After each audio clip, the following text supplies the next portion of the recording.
Valencia, Spain's vibrant historical gem.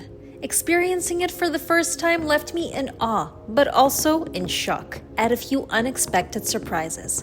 Let's embark on this walking tour together, where I'll show you what you can really expect as you explore Valencia. Welcome to Plaza de Virgen, an amazing place for you to start your little tour of Valencia, just because this used to be the main square for gatherings, events, so on and so forth back in the day.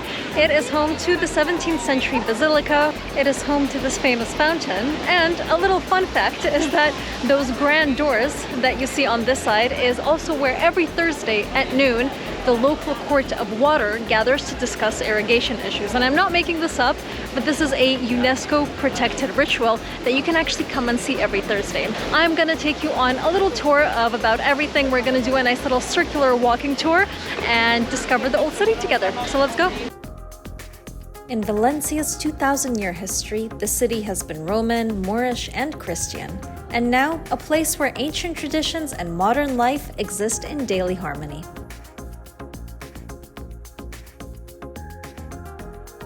Just crossed the road, I looked up, and I literally went, hold on, wait till you see this.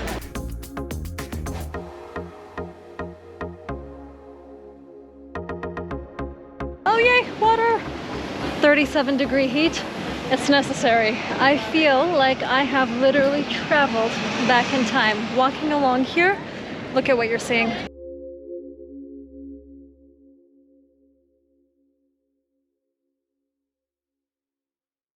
Por todos nosotros, para que el espíritu de gratitud y de alabanza que resplandeció en la Virgen María nos haga fieles y agradecidos, tanto en los momentos de prueba como en los de alegría.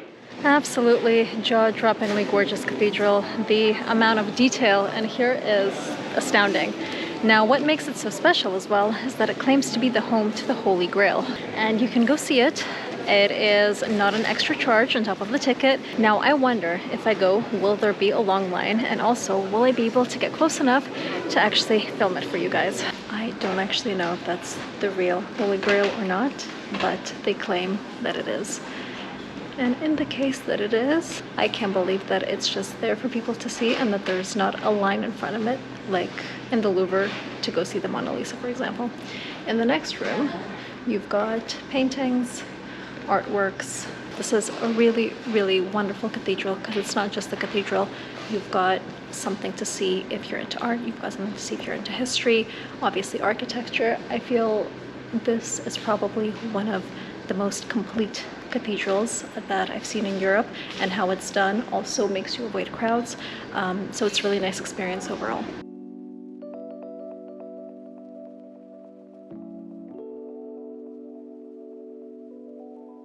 Before I do anything else, I decided that I had to visit the local market and get some freshly squeezed orange juice made from local oranges. Really, really good. Exactly what I needed. As I walked down Valencia's tree-lined streets, I didn't know which to be more impressed by. That I had possibly just seen the Holy Grail, or that my orange juice came from one of the 5 million orange trees in the region.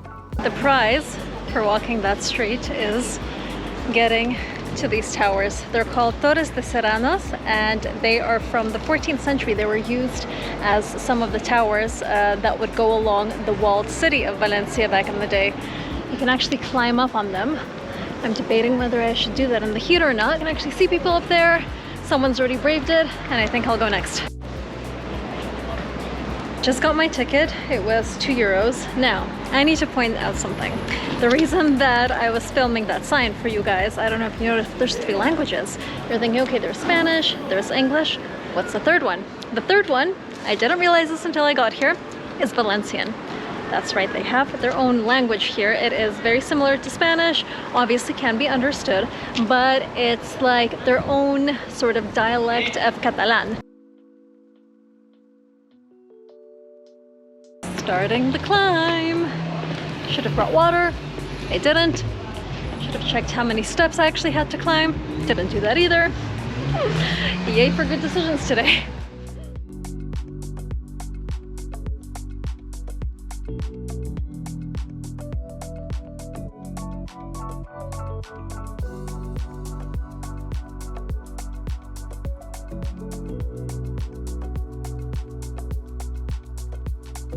One might think that I finally made it, but the truth is, one last stretch to go. And then, no need for a drone, because I'll be getting the best possible view. That's why we do these things, right?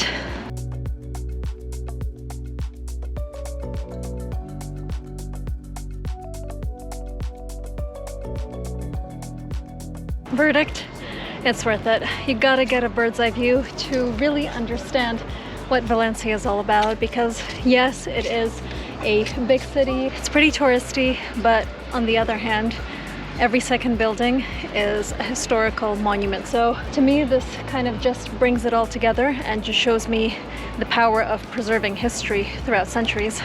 I don't think people were very tall back then. Regardless, time for me to head down, and I am going into Barrio Carmen now. Fun fact, Valencia is also known for centuries-old parades with giant figures in them. And little did I know, I was about to get a glimpse of them. Okay, so picture this. I'm walking on the street, and I turn just to see the architecture of a building, and all of a sudden, I'm greeted with giant faces. I do a double take, freak the crap out, and ask myself where on earth I am. Oh my god, this is so weird. Where am I? I was in the Corpus Museum, which preserves the most impressive figures and floats from Valencia's festivals.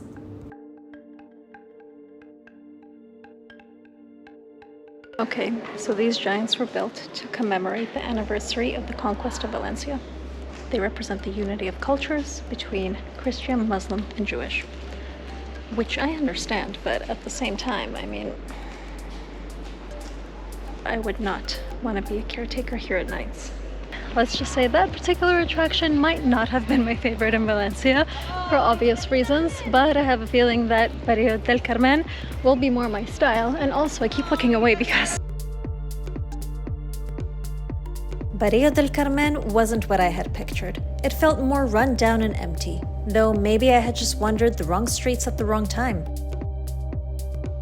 The smells aren't great in this area, but what you will get is a lot of colors, a lot of street art for sure, some locals walking around with dogs, and if you come back later, you'll get some cafes, bars, restaurants that'll be a bit more buzzing than now, because now it's a little bit like this.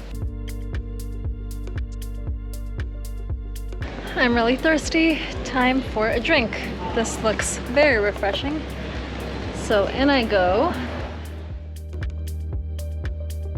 It's a cold flower infusion, apparently. Very curious now. Exactly what it tastes like.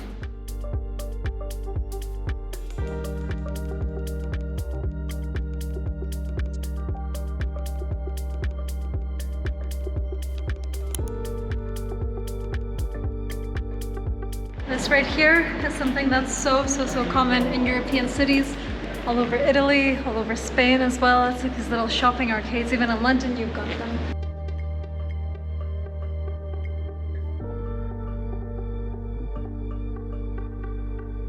Now, time for a traditional tapas lunch. Little plates made for sharing. Quick bites, big flavors.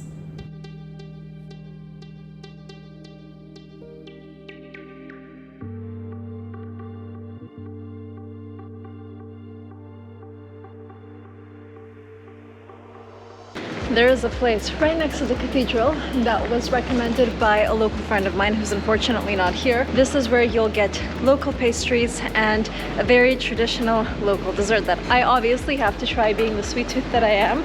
So let's go in, let's see what all the fuss is about. This is horchata with a fartón, Valencia's classic combo. I thought I'd love it, but honestly, I was left unsure. I got told off for filming in there, so I had to stop. Unfortunately, couldn't even film my reaction when I tried the pastry. The pastry itself was nice and soft, but since the liquid wasn't creamy, it was more like a sweet milk, I kind of was missing the difference in texture and the difference in temperature. For example, I would have much preferred churros that are a little bit crispy with something like Nutella or a hot chocolate. So it was nice to try once. The The taste was definitely very different to what I expected, but probably not an everyday thing for me.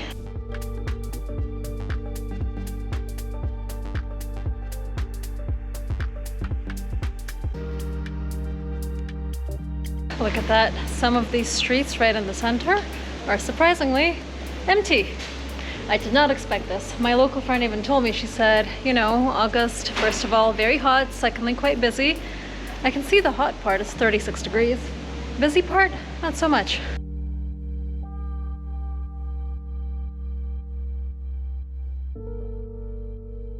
Valencia truly feels like it was made to explore on foot, with history, breathtaking architecture, and Instagrammable spots waiting at every corner.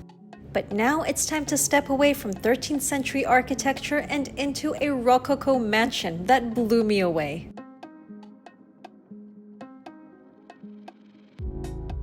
Welcome to my humble abode. I love looking around palaces, old homes, anything that has this opulence that actually old Spanish nobility and royalty all had, because even if you go inside the palace in Madrid, that is an experience on its own. So this is a nice reminder of that. Not quite as grand, but still incredibly impressive here. I'm just gonna stay quiet so you can listen to the nice opera music in the background.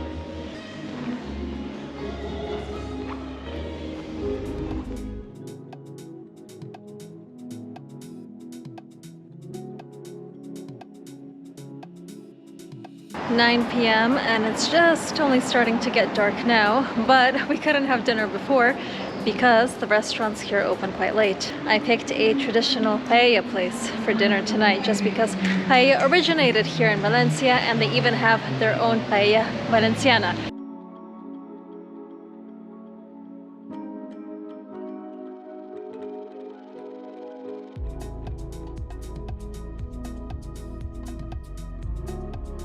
Valencia by night is quite nice because all the historical buildings light up and the city just comes alive with people eating out. There's the clanking of forks and knives everywhere. As you can see, there's a pretty busy plaza behind me, but then as soon as you get away from that, there's like this stillness that falls upon you. I think this brings me to the end of my video, so thank you so much if you've stuck around, if you've watched the whole thing. I've certainly had a bit of a day of discovery here in Valencia, and quite a few things surprised me. I think you know what those are based on the video. I want you to comment down below if you expected any of them, because I certainly did not. So thanks for watching, keep smiling, and I'll see you next time in another place in Spain.